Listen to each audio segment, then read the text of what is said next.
चलिए अब एक बड़ी खबर आपको बता देते हैं। लोकसभा चुनाव का तीसरा चरण नजदीक आते आते एक बार फिर से चुनाव जाति, धर्म और अगड़ा पिछड़ा पर केंद्रित हो गया है। यूपी में अपने वोट बैंक को साधने के लिए माया और मुलायम खुद को पिछड़ों का अगुवा और रहनुमा साबित करने में जुट गए हैं। इसी पर हम बहस भी करेंगे, लेकिन इसी मुद्दे से जुड़ी एक जो बड़ी खबर है वो ये कि जी न्यूज से बोले हैं शिवपाल यादव कि बीएसपी को गठबंधन का फायदा नहीं मिलेगा। उत्तर प्रदेश में एसपी बीएसपी गठबंधन दहाई का आंकड़ा भी नहीं छू पाएगा। गठबंधन के बाद भी यूपी में बीएसपी की स्थिति शून्य ही रहेगी। तो ये शिवपाल यादव ने बड़ा निशाना गठबंधन पर साधा है। महागठबंधन कितनी सीटें ले जाएगी यूपी? आपका अनुभव क्या कहता है? आप तो साथ में रहे हैं, क्योंकि पहली बार ये प्रयोग है काफी वर्षों बाद। दहाई पार नहीं कर पाएंगे।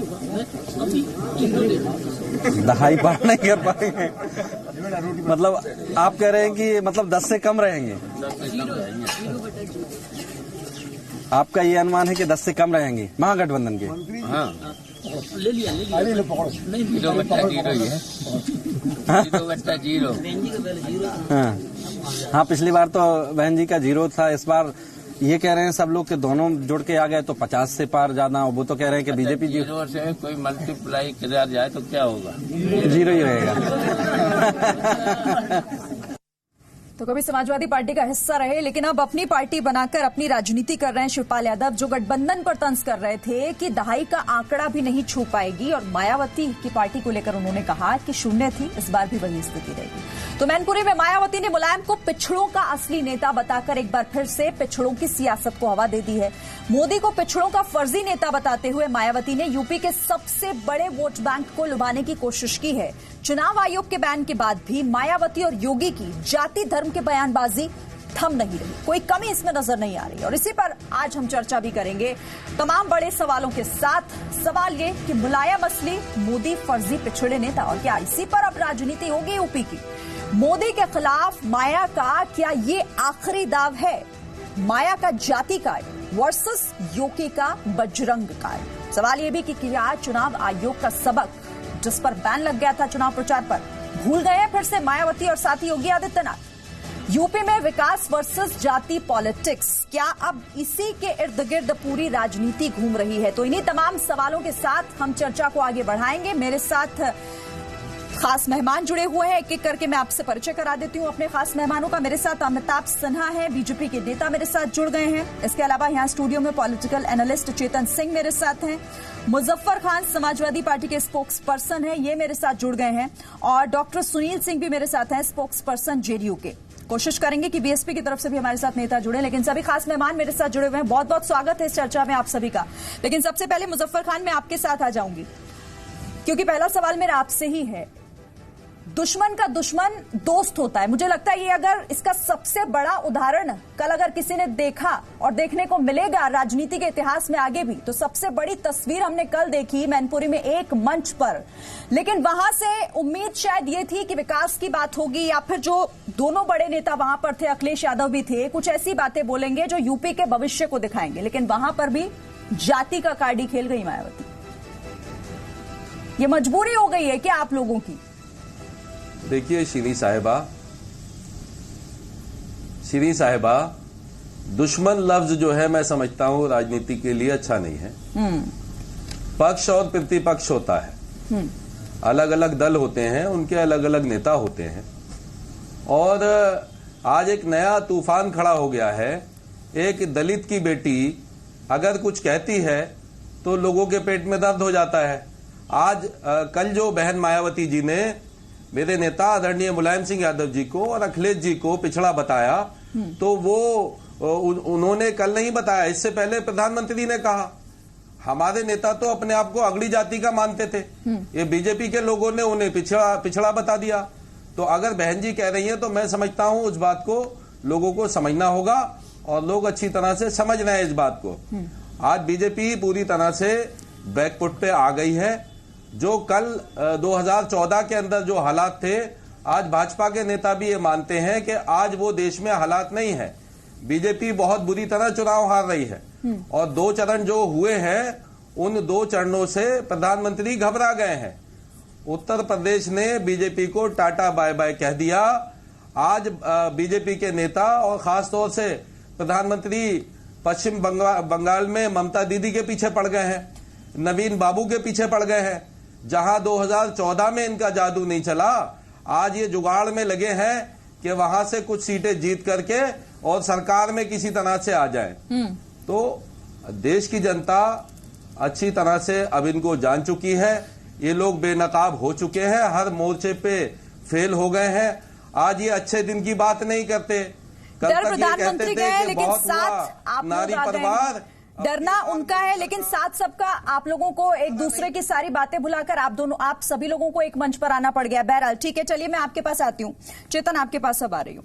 ये मजबूरी है क्या कि सब बातें ठीक है, मोदी को रोकना है तो सारी बातें भुलानी होंगी, लेकिन वोट बैंक की राजनीति तो जरूर करेंगे। अगड़ा पिछड़ा ये विकास के आगे बहुत बहुत बड़ी चीज हो जाती है और विकास बौना हो जाता है। शरीन जी, मुझे तो ऐसा नजर आ रहा है और आप भी मेरी बातों से सहमत करेंगे, ये जो लोकसभा चुनाव हो रहे हैं ये मुद्दा वहीन हो गए हैं, मुद्दा ही नहीं है कोई। अब आप यहां पर समझिए थोड़ा सा कि प्रधानमंत्री जी की बात करें तो वो क्या थे इससे पहले, प्रधानमंत्री से पहले वो एक राज्य के मुख्यमंत्री थे और कितनी बार मुख्यमंत्री रहे? 3 बार मुख्यमंत्री। भाई 3 बार, 3 साल, 15 साल मुख्यमंत्री, 5 साल प्रधानमंत्री। जब एक आदमी की सोच 3 से 4 साल के अंदर बदल जाती है, जैसा दिखता है वैसा भी दिखना बदल जाता है, तो क्या अब इस बातों को, इस मुद्दे को लेकर आना एक राष्ट्र के सामने जहां पर एक बहुत युवाओं को बांटना, इससे कुछ हासिल होने वाला नहीं है। ये जो इन्होंने अभी कहा कि हमने पहले और दूसरे चुनाव के फेजेस में हमने जो देखा, जिस हिसाब से सामने आया है, ये जो नतीजे आंकड़े सामने आ रहे हैं, उसकी वजह से थोड़ी सी घबराहट नजर आ रही है। लेकिन दूसरी बात यहां पर समझने की बात यह है कि जिस हिसाब से कैंडिडेट भी फील्ड करे जा रहे हैं, जैसे भोपाल में हमने देखा सिद्धू का बयान आया और यहां पर आजम खान जी ने जो अभी आंसू टपकाए हैं, तो ये थोड़ा सा मतलब हो क्या रहा है समझने की थोड़ा सा अभी थोड़ी गहरी चिंतन की आवश्यकता है। ये रोमांच का चुनाव बनता जा रहा है, जहां जहां अभी अपने भावों को, अपने इमोशंस को खेला जा रहा है उनके साथ में, जो युवाओं के साथ में। भाई युवाओं को चाहिए क्या? भाई युवाओं को देखा जाए तो अंधकार में रखने की जरूरत नहीं है युवाओं को, खेल लीजिए, लेकिन विकास की बात आपने, हाँ विकास की बात देखिए देखिए, लेकिन इसकी शुरुआत कहां से हुई ये भी हमें समझने की आवश्यकता है। जब उन्होंने अभी कहा कि प्रधानमंत्री एक अगली जाति से बिलोंग करते थे, अब उन्होंने ऐसा बोलना शुरू कर दिया है। मुलायम सिंह यादव के साथ कोई संगठन नहीं जुड़ा हुआ था। मुलायम सिंह यादव एक जमीन से उठकर ऊपर चढ़े हैं, उन्होंने अपनी खुद की मेहनत से ऊपर चढ़े हैं। एक संगठन का उनको कोई किसी का कहीं से कोई सपोर्ट नहीं रहा है उनको। ठीक है, अमिताभ सिन्हा जी यही बात चेतन जी भी बोल रहे थे और मुजफ्फर खान को भी आपने सुना होगा, वो भी यही कह रहे थे कि भाई हमारे समाजवादी पार्टी के जो नेता हैं वो तो अगड़ी जाति के ही थे, आप लोगों ने बोल बोलकर पिछड़ा बना दिया। अभी कह रहे थे मुजफ्फर खान, आपने सुना होगा। समाजवादी बीजेपी। शिरीन जी, इस चर्चा में जो मुझे एक विषय बहुत गंभीरता से कहनी है, मुझे कृपया उसकी इजाजत दें जी, जल्दी से करिएगा अपने बात। धर्म की राजनीति, जाति की राजनीति, ये सारी राजनीति का जो मूल है वो है असफलता, मुद्दा विहीनता। और मुद्दा विहीनता में कौन पहले आता है ये, क्योंकि राजनीति जो है वो हमेशा से जवाबी कार्रवाई के ऊपर भी निर्भर करता है। अब जब प्रधानमंत्री जी ने और भारतीय जनता पार्टी ने विकास के मुद्दे को, एजेंडे को चलाया, उज्ज्वला योजना की बात कही, उसने जनधन योजना की बात कही, उसने मतलब कि लंबी लाइन है, 3000 लिस्ट है, जिसमें कि पहली बार भारत में वैसी चीजें हुई कि सीधा सीधा जो प्रधानमंत्री कांग्रेस का कह चुका था कि 100 रुपए में सिर्फ 15 पैसे जाता है, 100 रुपए में 15 रुपया जाता है गरीबों के पास, आज जनधन योजना में 100 का 100 जा रहा है। इतनी बड़ी क्रांतिकारी परिवर्तनों के बावजूद विकास के एजेंडे को जवाब देने के लिए इनके पास नहीं था, तो उन्होंने धर्म की राजनीति की, मुस्लिम को कहा कि तुम सीधा आओ। और कांग्रेस ने क्या कहा? कांग्रेस ने सबसे बड़ी बात की कि उसने आतंकवाद का समर्थन किया, उसने देशद्रोह के कानून को हटाने की बात की, उसने सेना को कमजोर करने वाले कानून को कहा कि अफस्पा हटा देंगे कश्मीर से और पूरे देश से। ये सारी चीजें जब कश्मीर में और बाकी के देश में मुसलमानों को रिझाने के लिए कांग्रेस ने किया, उससे मायावती डर गई। मायावती ने कहा मुसलमान तो टूट जाएगा, तो उन्होंने मुस्लिमों को कहा कि तुम मेरे पास आ जाओ। मुस्लिम लगातार से पूरे देश सर, योगी आदित्यनाथ भी वही कर रहे हैं ना, सवाल तो फिर आप लोगों पर भी उठते हैं। जल्दी से चेतन, अमिताभ जी जो आपने बोला कि विकास के मुद्दे थे, जब मुद्दे ही नहीं हम लोग लेकर आ पाए सामने तो उस पर नहीं कर पाए। 2014 का चुनाव बिल्कुल स्पष्ट था, धर्म के नाम पे किया गया था। 2019 का जो चुनाव और नहीं चाहता जा रहा है। अभी अमिताभ जी लगाइए, तीसरे चरण से लेकर 7वें चरण तक चुनाव का स्तर लगातार नीचे गिरता जा रहा है। तो चिंता का बहुत विषय है यहाँ पर। और दूसरा मैं आपको कह दूं, जिनके घर शीशे के होते हैं कर रहे हैं, ये गलत है। थोड़ा ध्यान रखने की आवश्यकता है। ठीक है, मैं आप लोगों के पास आ रही हूँ। अमिताभ जी, मैं आपके पास भी लौटूंगी, लेकिन मेरे साथ सुनील जी भी बने हुए हैं, फिर मुझे एक ब्रेक भी लेना है। सुनील जी, क्या वाकई में 2019 का रिजल्ट आते आते कि किसके हाथ में सत्ता आ जाएगी, किसके सर पर ताज सजेगा, ये पूरी जो राजनीति है 2019 की, खासतौर से अगर यूपी की बात कर ले तो जाति के कार्ड के इधर इर्द गिर्द ही घूमेगी। चाहे इसको लेकर चुनाव आयोग आप पर बैन लगा दे, लेकिन जब बैन खत्म होगा फिर वही बात करेंगे आप लोग। निश्चित ही बहुत ही दुर्भाग्यपूर्ण है कि इस महास्वार्थ बंधन के नेता, जिनका कि कॉमन फैक्टर स्वार्थ है, वो उनके पास कोई सकारात्मक एजेंडे नहीं है, तो वो केवल जाति के और धर्म की बात करके सामाजिक और सांप्रदायिक सौहार्द बिगाड़ करके चंद वोट प्राप्त करना चाहते हैं। ये समझते हैं कि ये अपने जात के राजनीतिक ठेकेदार हैं, मगर जनता इस बार पूरी तरह से मन बना ली है कि वो विकास की बात करने वाला, विकास का काम करने वाला, जो जात की नहीं जमात की राजनीति करे, उसको वोट देगी और ऐसे लोगों को धत्ता बताएगी। लेकिन ये आप देखें कि ऐसे नेता जो कि खुल करके किसी को, एक प्रधानमंत्री ऐसे बड़े पद वाले को नकली ओबीसी कहते हैं, अपने आप को किसी जात के ठेकेदार बताते हैं, उनको मैं बताना चाहता हूं कि माननीय नीतीश कुमार से सीखें कि वो भी ओबीसी से आते हैं, मगर वो जात की नहीं जमात की राजनीति करते हैं, न्याय के साथ विकास की राजनीति करते हैं। नहीं, लेकिन वहां पर कानून व्यवस्था का जो हाल है उस पर भी थोड़ा गौर करिएगा, तभी नीतीश कुमार का सुशासन वहां पर नजर आएगा। ठीक है, चलिए, मेरे को एक ब्रेक के लिए यहाँ पर रुकना होगा। सभी खास मेहमान मेरे साथ हैं, फौरन लौटेंगे इस चर्चा में वापस एक छोटे से ब्रेक के बाद। और इस वक्त एक बड़ी खबर पहले आपको बता दें, कांग्रेस से गठबंधन के लिए तरस रही आम आदमी पार्टी ने आरोप लगाया है कि कांग्रेस गठबंधन नहीं चाहती है। थोड़ी ही देर पहले पार्टी की तरफ से प्रेस कॉन्फ्रेंस में आरोप लगाया गया कि कांग्रेस गठबंधन नहीं चाहती। डिप्टी सीएम सिसोदिया ने कहा कि लोकतंत्र पर खतरे की वजह से वो कांग्रेस से गठबंधन के लिए तैयार हुई थी, लेकिन जिस कांग्रेस की दिल्ली में एक भी विधायक मौजूद नहीं है, वो दिल्ली में 3 सीटें मांग रही है। तो मनीष सिसोदिया ने ये आरोप लगाया कि कांग्रेस गठबंधन चाहती ही नहीं है।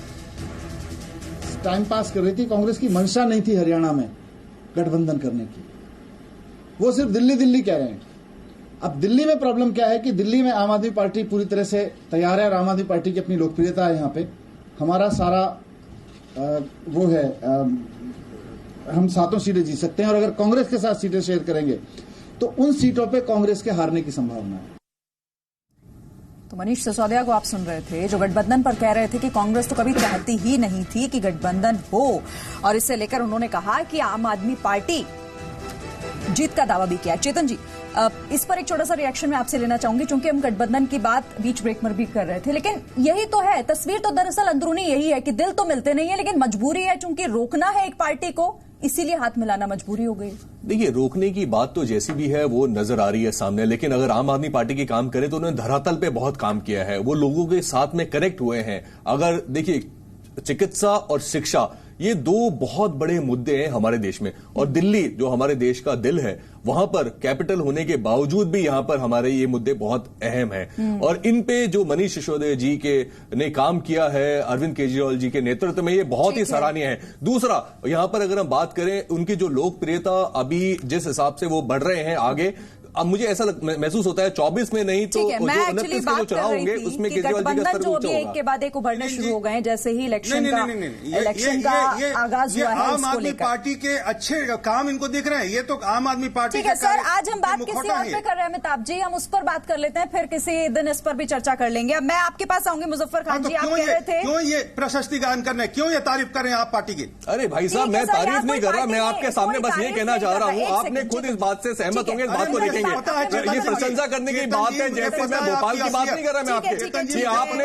एक ऐसे शख्स को टिकट दिया है जिनके ऊपर एनआईए की इन्वेस्टिगेशन चल रही है। आप इस बात से मानते हैं एनआईए की इन्वेस्टिगेशन का बात की है? उन्होंने कल हेमंत करकरे जी के ऊपर क्या बयान दिया वो भी आपके समक्ष है। आप कैसी बातें कर रहे हैं? आप देखिए, आप व्यक्तिगत बयानबाजी ना करके मुद्दों पे जो जिसने जो काम किया उससे भी आप थोड़ी बहुत तारीफ करें। चेतन सिंह, आप पहले ये बताइए कि आप राजनीतिक विश्लेषक कैसे हैं? आप ही बोल रहे थे ना, बीच में नहीं बोलना चाहिए। अब आपने जो सवाल पूछा है ना, अगर आपसे सवाल पूछने लग गया ना, तो मैं बता रहा हूँ आप यहाँ पर दो सवालों के जवाब नहीं दे पाएंगे आप। अगर आपको पूछने ये सवाल ये बताएंगे जो मैं कहना चाहता हूँ कांग्रेस का, मुझे बताइए और अगर बीजेपी का, आपसे मेरा अब ये सवाल है, यही स्थिति तो दरअसल यूपी में भी है ना, कि दिल तो मिल नहीं रहे लेकिन हाथ मिलाना मजबूरी हो गया है।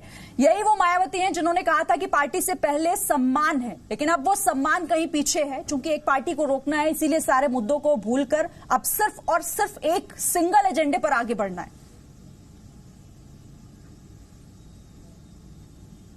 देखिए श्री साहिबा, ऐसा नहीं है। आपको याद होगा अभी जब बाई इलेक्शन हुआ था उस समय बहन मायावती जी किसी भी चुनावी जनसभा में नहीं आई थी, केवल उनका ऐलान भर था। और उसके बाद नतीजा क्या हुआ? योगी आदित्यनाथ मुख्यमंत्री उत्तर प्रदेश गोरखपुर से बुरी तरह चुनाव हार गए, अपनी सीट नहीं बचा पाए। तो चाहे फूलपुर की बात हो, चाहे कैराना की बात हो, उत्तर प्रदेश ने एक सैंपल पहले ही दे दिया था। तो बीजेपी के लोगों की घबराहट ही इसलिए है।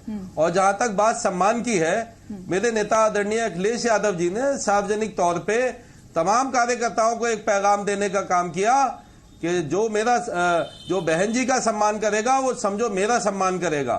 तो आज समाजवादी पार्टी है, बीएचपी के कार्यकर्ताओं में कहीं कोई मनमुटाव नहीं है। सब लामबंद होकर के मोदी जी को इस देश से हटाना चाहते हैं, इस देश को बचाना चाहते हैं। संविधान को बचाने के लिए जो लड़ाई आज देश में सभी लोग मिलकर लड़ रहे हैं, आप लोगों का एक सिंगल लाइन एजेंडा है, मोदी को रोकना है, बीजेपी को बढ़ने नहीं देना है, इसीलिए सबको साथ आना होगा। मेरी भी तो यही लाइन थी सर, मैं भी यही कह रही हूँ। देखिए बीजेपी तो और इसीलिए आप लोगों ने सारे गिले शिकवे मिटा दिए, जो बुआ करते नहीं थकते थे और तंज भरे अंदाज में ये आए थे कांग्रेस मुक्त भारत मायावती जी कह रहे हैं, बीजेपी उनको खत्म कर प्रेम दे दिया। रहे हैं। बहुत अच्छी बात है सर, आप लोगों का प्रेम आगे बढ़े, ये और भी अच्छी बात है। देखिए राजनीति में सबसे समझने की बात यहाँ पर यह है कि कोई अपने अहम में और किसी अहंकार की वजह से देश का नुकसान नहीं होना चाहिए। अगर देश के नुकसान की बात आती है तो सबसे पहले हमें समझना है कि देश को आगे बढ़ाना है। और दूसरा यूपी में अभी जैसा इन्होंने बताया कि तपस्सुम जी ने जाति, देखिए 14 में धर्म आया था, 19 में जाति आ गई। अब देखने की बात है 24 में क्या आएगा, इसलिए जाति धर्म को अलग रख के 2019 को आप इतना पिछड़ा समझ रहे हैं। नहीं, पिछड़ा समझने की बात ही नहीं। आप लगाइए किस हिसाब से पोलराइजेशन किया जा रहा है। अभी अमिताभ जी ने बोला, अब आप देखिए यूपी दिल्ली में बात करी जाए, दिल्ली में कितने ज्यादा रोड़े अड़ाए गए कि वो आप काम ना कर पाए। काम ना करने देने की वजह से कितने रोड़े ये अड़ाए गए हैं वो सबके सामने प्रत्यक्ष है। और इन्हीं रोड़ों की वजह से यूपी की जनता ने नकार दिया है, बोर्ड लगा दिए हैं। जो एक गांव गोद लेने की जो परंपरा लगी थी एमपी को गोद लेने की, इन मंत्री को गांव में आना ही अलाउ नहीं है। इस तरह के तो जनता तय करेगी ना, आप और हम बैठ के यहाँ तय नहीं करेंगे कि किसने किसको नकारा। जनता ने अपना स्पष्ट प्रमाण दे दिया है, पहले और दूसरे चरण के चुनाव में, तीसरे चरण के चुनाव में करके विकास तय होगा। लेकिन जो चिंता का विषय है कि तीसरे चुनाव से लेकर 7वें चुनाव में जितनी ज्यादा यहाँ पर ये हिंसा बढ़ने वाली है, जितनी यहाँ पर जितनी ज्यादा बयानबाजियां गलत होने वाली हैं, चुनाव आयोग को बहुत सख्त। देखिए ये राजनीतिक विश्लेषक नहीं है। मैं आपसे एक चीज पूछता हूं, क्या चेतन सिंह को इस नरेंद्र मोदी जी की सरकार का कोई भी एक अच्छा काम याद आ रहा है? हाँ, मैं बता रहा हूँ, दो अच्छे काम बताता हूँ। तो आज देखिए डीमोनेटाइजेशन और एक सेकंड रुकिए,